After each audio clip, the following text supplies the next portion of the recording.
Dear students, let us start today's newspaper. The first article is by Gopalakrishna Gandhi. It has some historical connections. You know that March 23rd, 1931, it's a historical day with regard to the revolutionaries in India is concerned. So, the Bhagat Singh, Gandhi-Irwin Pact, Karachi session, these are the things which have been covered over here. We know that the Gandhi-Irwin Pact, for the first time it has given an equal status to an Indian leader with a Governor General. And after that, it also made the Congress an equal partner or equal party along with the British Raj. So Gandhi-Irwin Pact, one of the things which was criticized is it did not stress for the release of the political prisoners, that is Bhagat Singh, Sukhdev and Rajguru. In this context, the Karachi session which was held in 1931, so it has passed the resolution on the rights and also the socialistic values of the society. Most of these rights and socialistic values, these have inspired the constitution at a later date. So it is not just the political freedoms, we need freedom from emancipation, freedom from serfdom, etc. These are the words which are used. Most of these are influenced by the revolutionary socialistic party of the Bhagat Singh or Bhagat Singh views. So what it has been said is there has to be a radical transformation of the society to make the people to enjoy the freedoms completely. So today if we see the freedoms or social protections are decreasing. So to what extent opposition can gear up to the challenges of decreasing or demeaning socialism? To what extent weak, marginalized, poor, and the world people have the protections in this country? So, universal pension for the old age people, and added to that, providing for the greater protections to the worker at the workplace, and women. All these things have been totally ignored in the market economy. So, this Bhagat Singh's agenda and 1931 Karachi session can give any clue to us is the question. So, in your history textbook, open and read the 1931 Karachi session and the resolutions passed by the Karachi session. And it is a landmark thing because with regard to the suspension of this civil disobedience movement, everything there is a continuity. So civil disobedience movement, Gandhi-Irwin talks, Karachi session, and all these things in a continuity, and that is the most important phase of Indian history. Try to go through that once. Next is a pivotal shift to Cuba. So let's understand a brief background of US-Cuba relations. You know that the Batista government, it was overthrown by the revolutionaries headed by Fidel Castro. United States of America, though recognized the Fidel Castro's government, but it started opposing the actions of the new government against the dissidents. So the friction grew up. And later, during the Ronald Reagan era, the issues got much worsened. And added to that, Cuban Missile Crisis, where the superpowers, that is USSR and USA, came close to a nuclear war. When the Russian missiles were stationed in Cuba, finally the Russian missiles were withdrawn from Cuba. And the Cuban Revolution also has inspired most of the South American countries, and many of them have transformed into socialistic economies, the Venezuela being the typical example over here. And after that, a tit-for-tat arrest of the journalists has happened. When United States of America has took few of the Cubans into prison, and that is also retarded by the Cuba, and it has worsened the relations. In this context, the Raul Castro era, it has, and Barack Obama era, a reapproachment has started. The opening of the United States Embassy in Cuba, and similarly easing of the travel restrictions by the United States. These are the various steps, goodwill measures which are taken. Now at the next level, so the President Obama has visited Cuba, and I think from 1928 this is the first presidential visit to Cuba. So in this context, what the Cubans want, so they want the Guantanamo naval base has to be closed, and added to that all the trade restrictions have to be removed. The reason is, after the collapse of USSR, on which the Cuba is mostly dependent, the aid which is coming from has totally lost. And also after the petroleum prices drop, the Venezuela is also not in a position to help Cuba. So Cuba needs immediately an open economy or else an economic growth. And the second thing is, the Obama, the United States of America, he wants the free media, free speech, and then the dissidents and their voices have to be protected. But however, the Cuba is not interested in changing the Communist Party's monopoly hold on the power at any way. So it also not going to change its treatment towards the dissidents. So that's going to be the major hindrance. On the part of the Obama, the major hindrance will be this. He has to get this, or else whatever the trade block, if it has to be removed, he has to get it passed through the Congress, which is dominated by the conservatives. So, do you know the major reason for the imposition of the economic restrictions is nationalization of industry in Cuba. So many of the American refineries were existing in Cuba. Then when Fidel Castro took over the power, these refineries, they did not agree to refine the fuel which is come from the USSR. So in this case, he has nationalized all the refining, all the industries in the country, which has severely affected the industry in our American industry. So in this context, the trade embargo, how it has to be handled, how to get the Congress approval is the major question over here. And coming to the Uttarakhand, so generally whenever the governments change, the states or federal relations are the worst affected, and the politics of the day, opportunism in the politics of the day is the reason. So whenever you see the spoils office, it means that they need, the people need something called as ministerial births. So the spoils plus the central government, which is ruled by a government different from the state. And the third thing is a state government which is mismanaging the things, either political mismanagement or governance mismanagement. All these three things together, they are leading to a crisis like Uttarakhand or Arunachal Pradesh in India. So here there are two things which are coming into the news. One is anti-defection law and with the governor's office. And this governor's office has become quite controversial in the case of the Arunachal Pradesh. And with regard to anti-defection law, the speaker's office is gaining the importance. So similarly, the Harish Rawat government, so the Congress MLAs, the 7 of the Congress MLAs defected from the Congress party, made that into a minority. So in this context, the speaker asked for why anti-defection law can't be imposed onto them. Now, if anti-defection law has to be imposed, they have to show defense, that is, so they have to show the failure to behave as per the whip of the party. It means on the legislative floor of the House, so nothing has been happened as of now and no whip was issued. It means tomorrow a no confidence motion was passed. Then automatically if these people vote against the no confidence motion, then the Speaker of the House can dismiss them or disqualify them. So as of now, he can only ask for the reasons why anti-defection law can't be applied against them.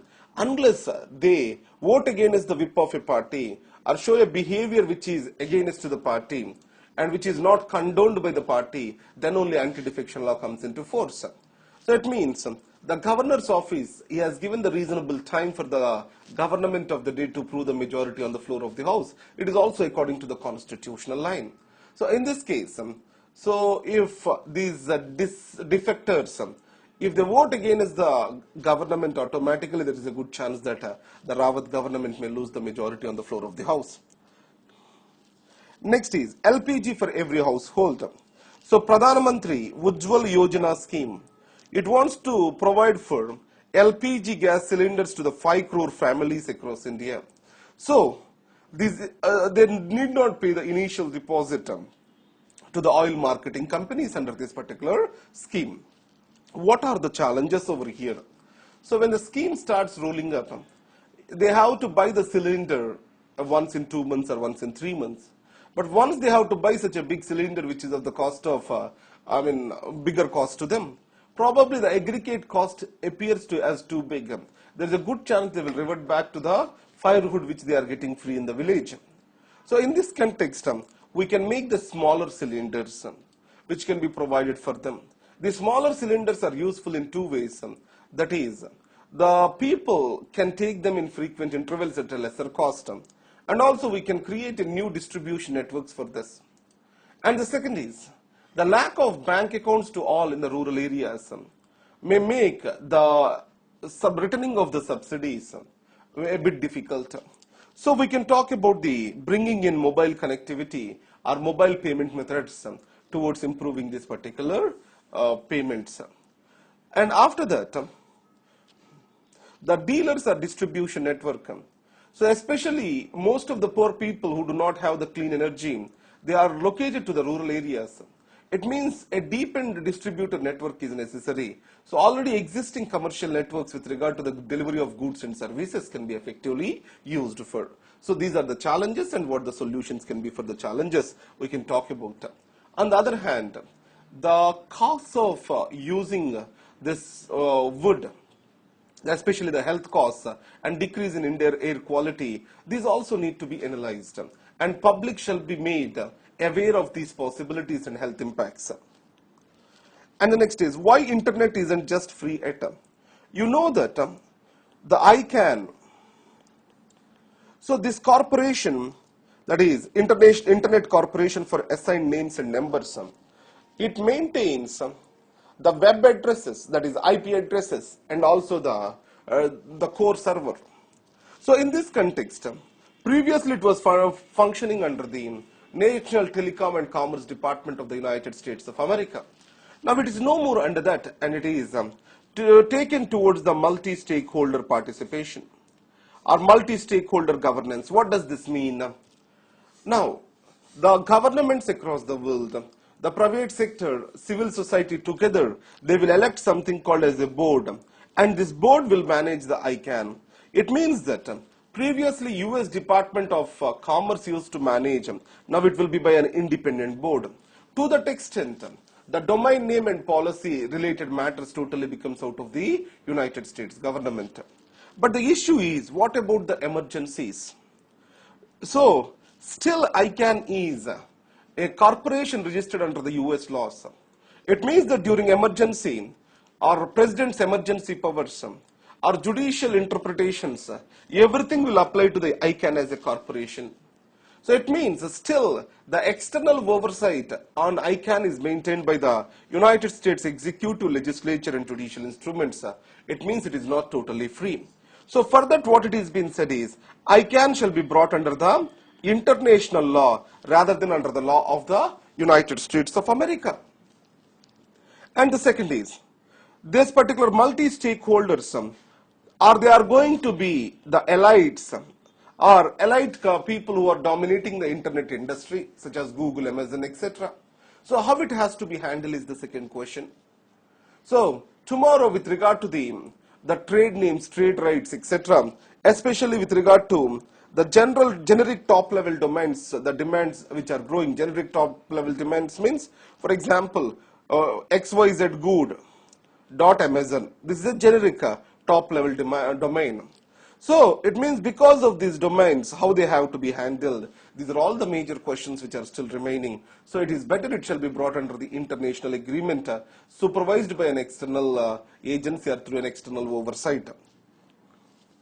And the next is elephant in the room. It is about regulation. Now, pharma sector regulation in India. So you have the Director General for this, that is Drug Controller General of India, DCGI. It is the pharma regulatory body. So any regulatory authority, what are the major weaknesses? The lack of capabilities and domain expertise, lack of standards which are on coordination with the international standards.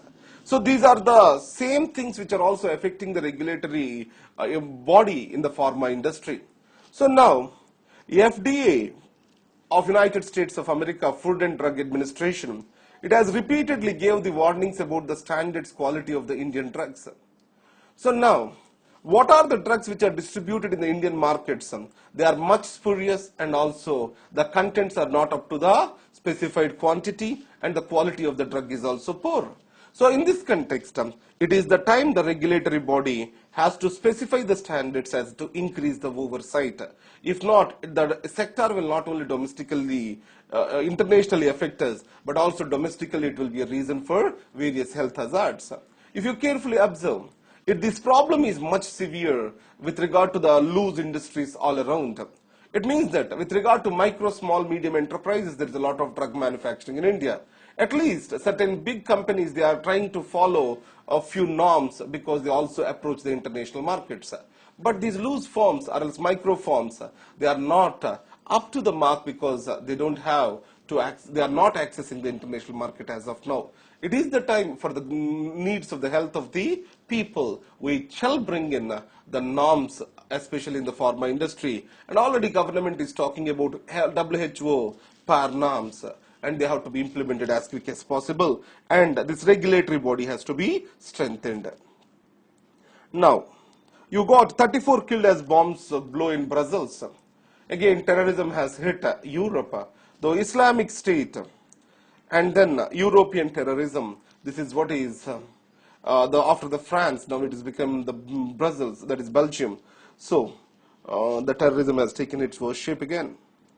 Now private participation in defense production. Now under the Make in India, government has appointed a committee called as Dhirendra Singh Committee. What it has recommended is certain private companies shall be recognized as strategic partners, under which, as per the offset policy of India, certain percentage of the goods shall be manufactured in India. So in this context, the foreign company can choose this one among these strategic partners to manufacture the goods in India. Previous government also has tried the same model in the name of Raksha Udyog Ratna status. The companies which are given Raksha Udyog Ratna status, they will be provided the primacy with regard to the defense contracts. But however, it was opposed by the defense public sector undertaking employees and also private players who did not get this Raksha Udyog Ratna status. So this, who shall be the strategic partners have to be meticulously planned. That's why the defense procurement procedure which is going to be released to this month end may not consist of the strategic partner policy as of now. Now coming to the new insurance scheme to cover 50% farmers.